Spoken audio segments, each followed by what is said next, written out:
thanks for tuning in to the Weekly Social here in Katy, Texas, where we talk about all things Katy, Fulshear, Richmond, Texas. We have Priscilla here with Select Title, and then we have Brandon Green with Third Rail Financial. We're going to talk about all kinds of stuff that's going on. This weekend's really big. We have the FFA Katy Rodeo going on. Tomorrow morning, I will be in the parade throwing candy to kids, so I'm looking forward to it. What a great time. Oh, it is such a wonderful time when the rodeo is going on. It is. Yes. Last weekend, you participated doing the kickoff, correct? Yes, we did the chili cook-off in America's parking lot. Last weekend, we cooked 6 gallons of chili in that lovely cold weather last weekend. It was a little cold, but it was a great event. And the FFA teams were out there cooking chili and participating in it also. So it was a good time. Just good family type stuff. Yes. That's one of the major draws to Katy. Yes. Is the family events that are hosted out here, as well as our strong school system. Everybody talks about the schools. Everybody. So, which school, was it Katy High School that was the focus? So Katy High School was out there, Single Ranch was out there, and Seven Lakes was out there. Okay. So it was 3 of our amazing schools out there participating and doing things for their own events. That's awesome. Yeah. And Katy Tigers, football. If your kids like to play football or sports, check out the Katy Tigers because they're always a top contender when it comes down to state at the end of the year. Oh, Coach Joseph, he's just amazing. An amazing man. So that has run that football team for a lot of years and done some amazing things. In Seven Lakes, Tompkins, they're all catching up to Katy, but still not at that level. I also heard that his son is teaching or is a coach at one of our other high schools. I heard that this week, but I can't remember which one. But Coach Joseph's son is now a coach. That's awesome. Yeah. All in the family. So keeping it running. We're getting out of the high school business in my house. Kids are flying off to college, so we'll be paying school tax as well as contributing to the universities. Yes, fun times. So you're taking a pay cut, or we're investing for the future, Richard. Yes, exactly. That was very exciting good. times. It is exciting times. What school are they off to? I've got one at University of Texas, another one at HCC in a medical imaging program, and then the seniors trying to decide. Well, I didn't know what I wanted to do for quite some time. I was in probably my mid to late 20s before I finally figured it out. That's okay. But that's okay. But you did. I did. Actually, I was racing professionally then, so I was going to be a professional racer my entire life. Didn't work out the way I planned. It gave you some good structure. Yeah, but I do take a lot of principles that I learned on the racetrack, and that is applied to business. So, everything happens for a reason. Exactly. But today we have Brandon to talk about some financial stuff, because this is about A, talking about the local communities, and B, conveying value of stuff that you probably want to know. Brandon, what do you think that the top 3 mistakes are the average person makes in your realm in the financial type industry as a consumer? Yeah, I've been doing this 20 years, and I see people from all different walks of life and all different levels of success. And the 3 big keys I see people make a mistake are: 1, they don't have a team of professionals, right? They don't have a CPA, an attorney, a realtor, these people in their lives that are responsible for helping them make big, large decisions. One of the most important, if you don't have a great relationship with your property and casualty agent, fix that, right? I know insurance is expensive, but here's the thing. Cruddy insurance costs that much, and really great protection costs that much more. And it only takes one storm of life to collapse your entire financial house. So get with your property and casualty agent, review that coverage. The second thing is not having their documents in order, Yes. right? If you do have a will and it's more than 3 years old, you need to update it. There's been changes. There's been changes in your life and changes to the law that need to be reflected in those documents. And as long as you're doing your will, update the medical unequivocal powers of attorney. I've got personal experience with That's this. great advice. Mm-hmm. We always think it's just for our aging parents. Right. It's also for our children who are no longer minors crossing into the age of majority. So I had an issue with one of my children. They ended up having to go to the ER. Everything turned out fine. But when Mama Bear called to find out what was going on, guess what they told her? HIPAA requirement. So- You can't Exactly. So divulge. I got on my phone, in my Dropbox, I had the medical power of attorney, faxed it. You can't email it. Fax it to the hospital. wow. Things changed. Interesting. Update your documents and all of that. So why are you saying 3 years for a will?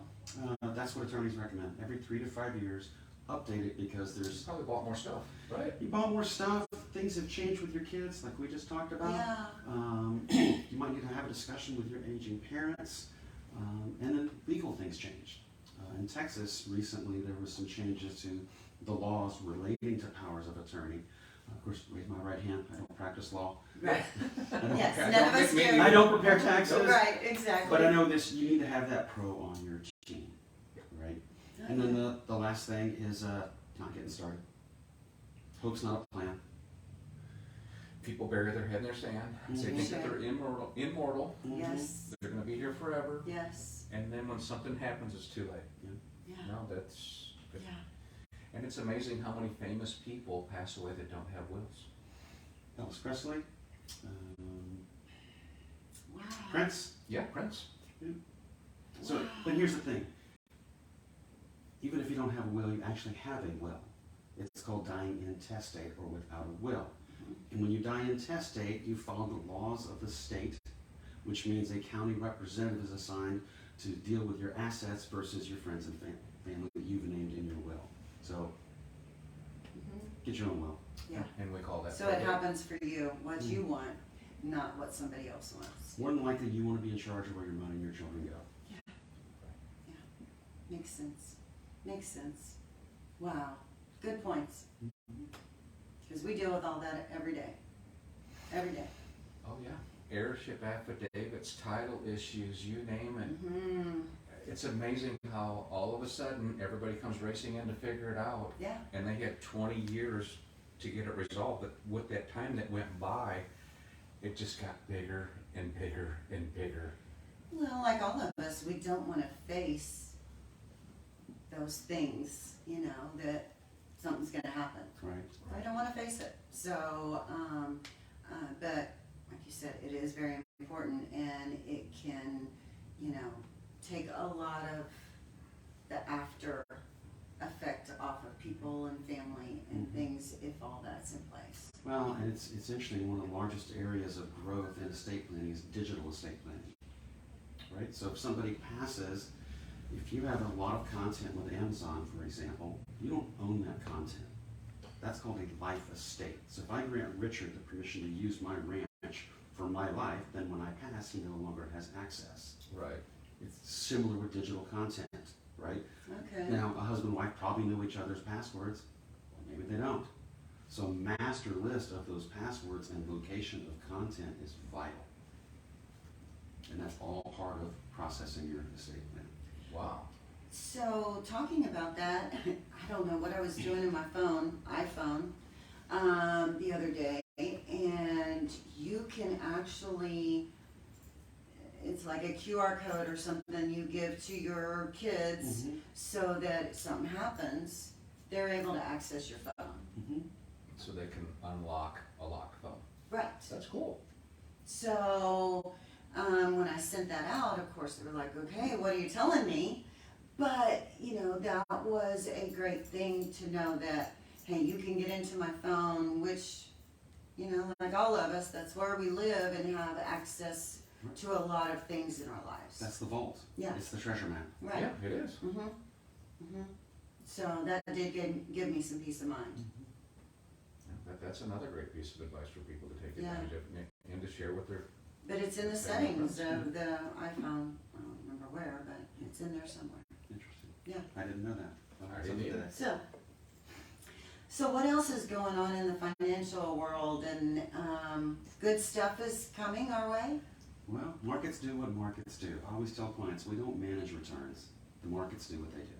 Yes. All we can do is manage and measure risk, right? Right. So if you're measuring and managing risk appropriately, that means that when markets do what they do, the number one rule of investing and saving is not to lose money. So if we give up maybe a penny or two of return to not lose money, that's a great thing. Yes. And you can do that with a variety of instruments. Mhm. Because once you lose it, it takes X amount more to make back the percentage. Exponential. Yes.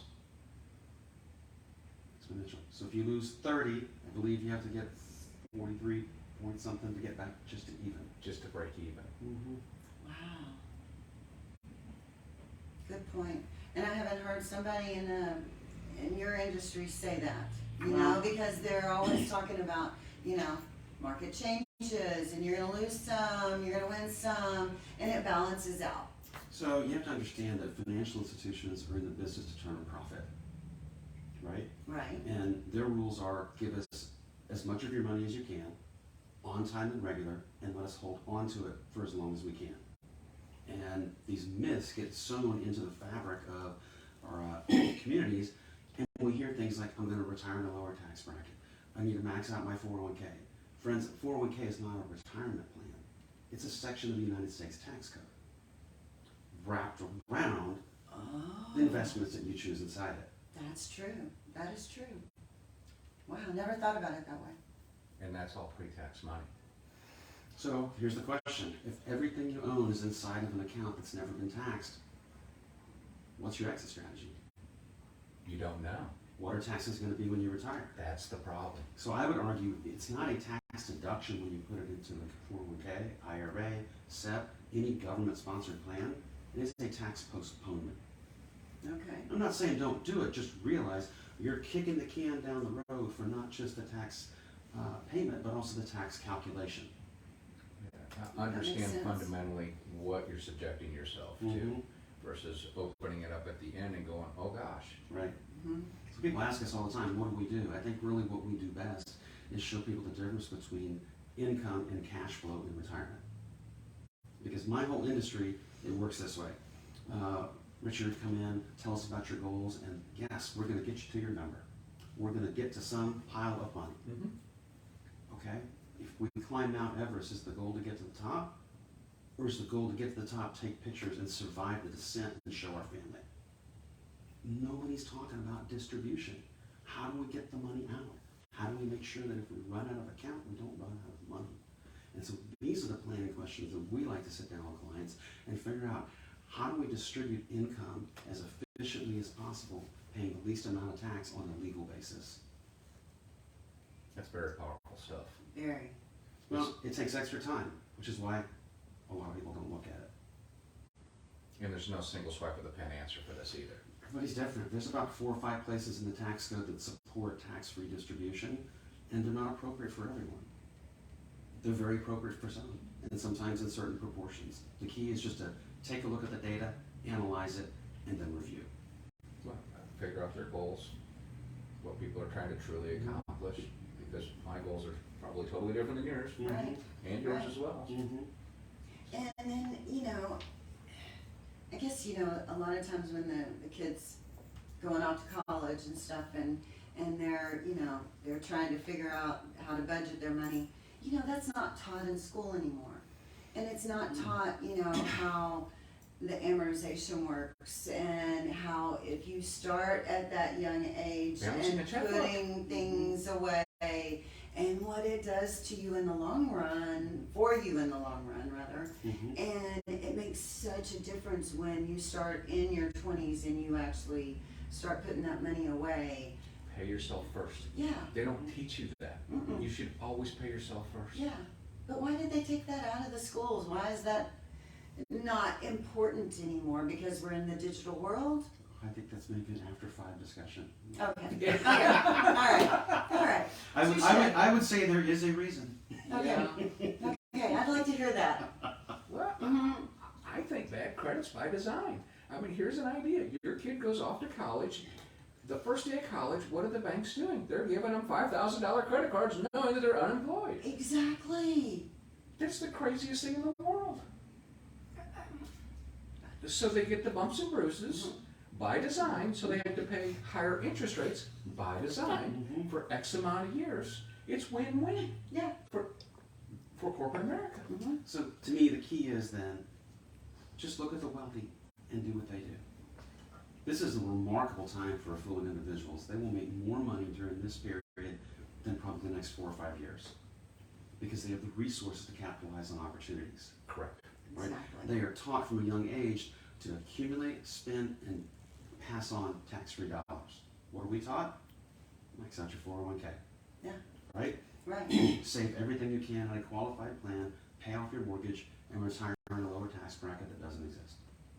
Yeah. And what's money worth? I mean, if you look at $500,000, what it would buy you 5 years ago, what does $500,000 buy you today? Right? Yeah. It goes back to the book you and I both read, that inflation is truly, it's a silent tax. It's a silent tax that nobody talks about Wow. because you lost buying power. So the question becomes, how do you prepare for these times, and more importantly, how do you profit from them? And that takes us back to the center of our practice, is helping people understand the difference between income and cash flow. Yeah, most people don't understand the difference there. Okay, what's the difference? Income is taxable, cash flow is not. Let's use an example. If somebody refinances their home and pulls money out, where does the equity go on their tax return? There's no place to put it. No. If they pull money out of a Roth IRA, that's also tax-free. But why do they get a 1099? There's a little box that says not taxable. Makes you wonder. Oh. Very interesting. And when you sell a house here, once you hit a certain price point, you have to report that to the IRS. Sure. So they do fill out the title document or the IRS forms here. If you're a Double homeowner, negatives. well, if you're single, you can make up to $250. If you're married, you can make up to $500,000. And after that, it is a taxable income on the sale of your primary residence. Now, Right. investment properties, that does not apply. Right. You do have to report that as capital gains or however your CPA structures it, which Exactly. that's a different conversation. I'm not one to give you advice on that. Yeah. But savvy people understand there's a difference between math and money. They're not the same. Example. So if Richard told you, I guarantee I'll get you a 25% rate of return in the next 2 years, assume it's all legal. Yeah. My guess you'd be at least years perked. Yeah. Okay. So you give me $1, we have 100% return year one, now you have $2. Second year, market corrects, we lose 50%, goes down by half, you're back at $1. I got you a 25% rate of return. 100% return minus 50 is 100 divided by 2, right? I'm sorry. It's 25. Right? Yeah. Which it sounds good until you actually see the math. Well, math and money are not the same. Okay. That's true. Math and money are not the same. Math can be linear, right? But our financial future isn't, because Peaks and valleys. and life happens. Sometimes we have to take money out of accounts to solve for emergencies or opportunities, and that's going to have an impact. Yeah, not just that day, but your future as well. So what if we could accumulate money for later use in life and also leverage it during our lifetime without penalty? I would call that powerful medicine, sir, It's been in the tax code for over 100 years. and nobody talks about it. Not many. Brendan, you're a wealth of information. Yes, sir. And the way you look at it, it puts a different light. Well, you know, here's the thing. This happened to me in 2009 when the market was doing what it was doing. Yeah. I had a client call me and say, I need you to come see me right away. Well, I went to see him and I said, what is wrong? He says, I'm making less money than I ever have and I'm paying more in tax. And all of a sudden it occurred to me as I went through a situation, we had put him there. He did everything we told him. He put money into his TSB, his military guy. His wife had a pension from TRS and also funded her 403B. All the money that was coming to them was 100% taxable. They're no longer putting into their company plan. Whoops, lost that deduction. The kids were educated and gone. No more exemptions. What about the house? Did he have The house was paid off, so no mortgage deduction. no deductions? I realize today that's different, right? You have to itemize to get that, but in 2026, the Trump tax cuts go back as long as the government does nothing. How good is the government at doing nothing? Really? It goes back in It could- 2026? It reverts back to what it was. Wow. So he had no deductions, no exemptions, and therefore he was paying higher tax on less income. So Richard, that goes back to, it's important to buy into the properties if those So, itemizations are coming back into our taxes. Correct. Well, and to outrun inflation, when you buy a tangible asset, a home or investment property, as those values rise, now I cannot guarantee a profit on anything because I am licensed. I can only talk historically, which on average in our local market's 3% a year. Right. So for every $100,000 at 3%, that's $3 grand a year that you can make. Or if I have 100 grand sitting in the bank, next year, I can't buy $100,000 worth of stuff because inflation at whatever rate it is reduces that buying power. Right now, I want to say we're hovering around what, 7-8%. So Okay. I would be losing 8,000 versus picking up 3. Three. So the math on that equates to an $11,000 swing difference, correct? Correct. So it's also putting your money and making it work for you. Because all it does is grow mold in banks. Now, banks love to have your money. They love to hold on to it. Isn't that the way we They started do, this yeah. discussion? Well, They just, everybody wants to hold on to it for a let's while. talk a little history. Mhm. I'll quiz both of you. What do you think of course, now the highest tax rate possible is 37%. Mhm. We've had taxes since the 1900s. Right. So if we go back for that entire time, what do you think the highest tax rate is we've ever had in this country? Was it Ronald Reagan? You're onto something. Let's come back to that, but no. Okay. I'm gonna say 42% for Keep some going. reason. 90, Keep going. 95, 94. 94. 94%. Now, to be fair, that was on everything over $5 million. Rockefeller money. Okay.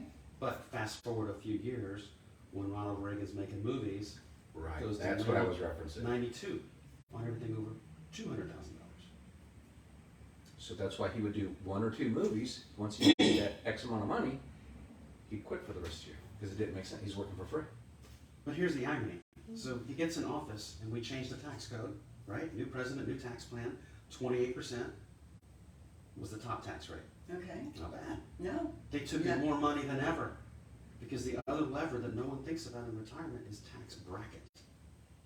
So the amount of money you had to make to get to the top tax bracket was $29,000. And there's gonna be more people doing that, and they're not gonna, You're onto something. they're not gonna stop working, so they're gonna make more, so that money's going back. So here's the question. What would you do if the day before you retired, taxes doubled? Through no fault of your own, if you did no tax planning, what would that picture look like? That would be a challenge. Don't touch the third rail. I argue we have to talk about it. We have to talk about this stuff. Mhm. That's huge. It's not how much you save, it's how much can you spend, net of tax. Wow. Running a business, spending money is easy. Mhm. Making it and keeping right. it, that's the art of the deal in business. Agreed? Mhm. And again, all business goes back to math. It's all percentages. That's how I forecast stuff, is I just track the numbers. Mm-hmm. Well, and I apologize. People usually need to drink after talking to me about this stuff, so we should have done this after 5. There may need to be a continuation of this, yes, yes, most definitely, because, wow, you just, we all, as we get older and we want to make sure that we're in that right spot, and you've brought up some areas that are, you definitely need to think about, and I think that you could be contacted and discuss that with others. Absolutely. Not easy to find. He's a wealth of information. Highly recommend if you have any questions or just want somebody for professional advice, reach out to Brandon. He's been practicing this a long time, decades.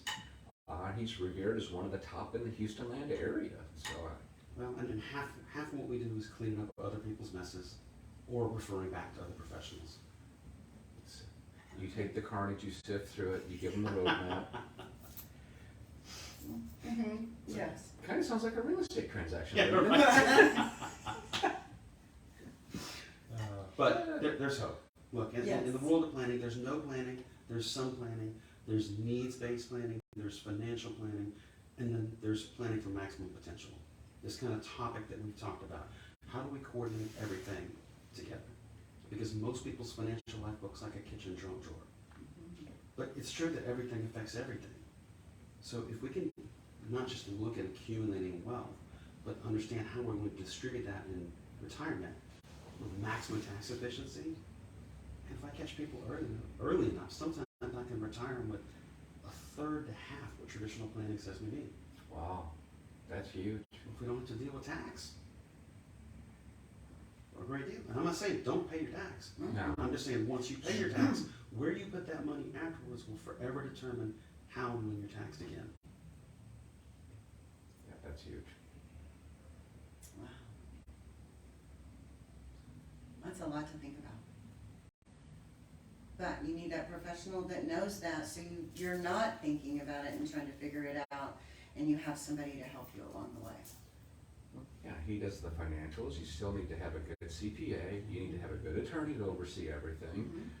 And then if you have assets, you need to have a good realtor. And then when it comes to dissolving that stuff, title, I mean, making sure that everybody performs a specific job to make it as seamless as possible for the consumer. You know, a lot of people think, oh, I'll just Google it. I can do this. Anybody can do it. It's not as simple as people think. Gosh, I can't tell you how many transactions I've done with Priscilla over the years. We're both a wealth of information, and there's sometimes we just scratch our heads, but we put our heads together and work through it. But Yeah. you get blindsided here and there. But that's why we have the resources that we have and the people that we can go to and ask those questions and that are the experts, Right. so that we can figure it out and make it happen. Yeah. From attorneys with real estate attorneys, tax attorneys, the title attorney, pick something.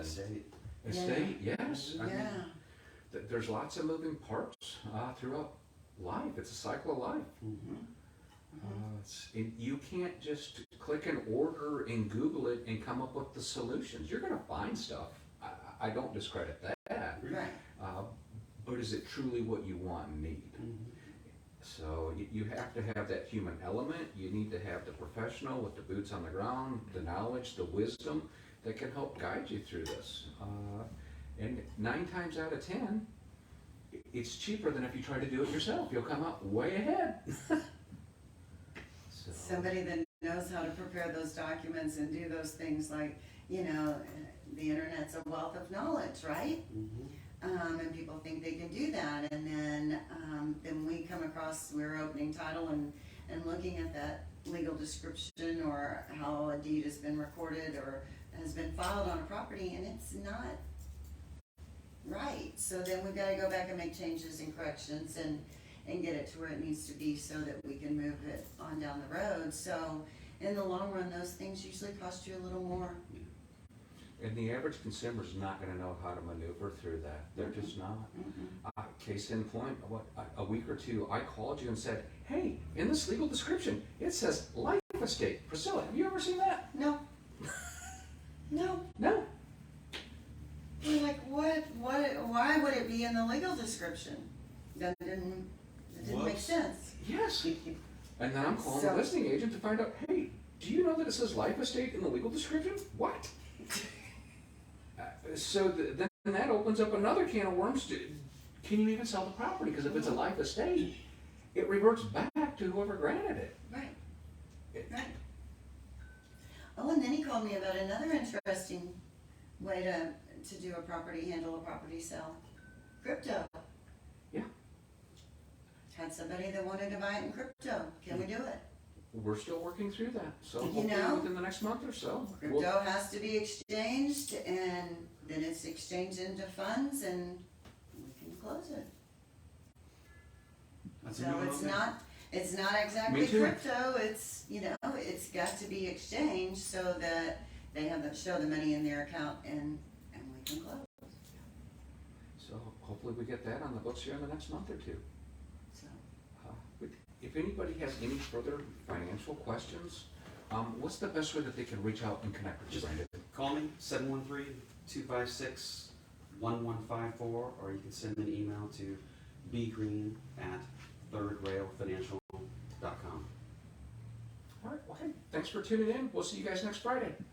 Happy Friday, guys. bye.